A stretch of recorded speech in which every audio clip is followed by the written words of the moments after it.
Zone Arctique, la capsule d'actualité du Grand Nord canadien avec Nelly Guidici.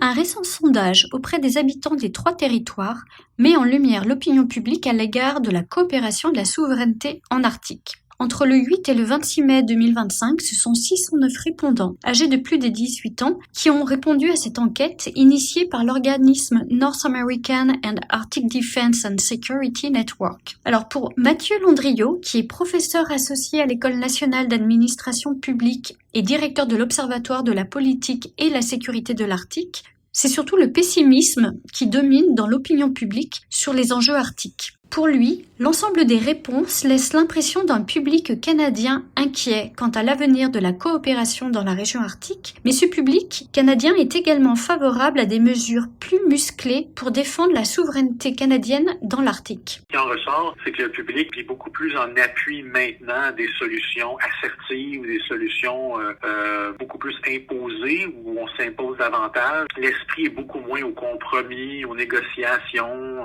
qu'auparavant.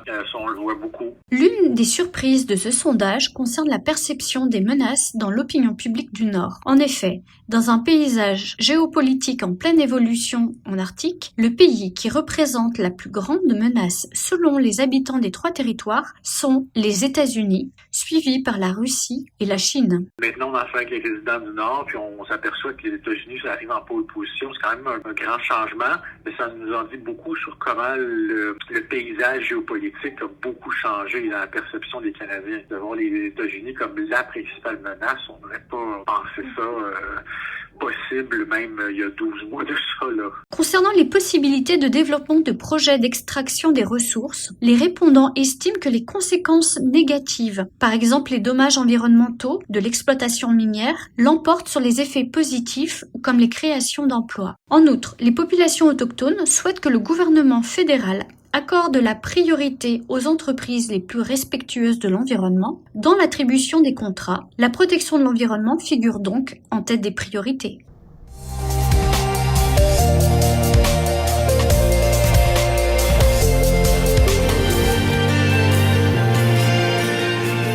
C'était Zone Arctique, la capsule d'information du Grand Nord canadien avec Nelly Guidici.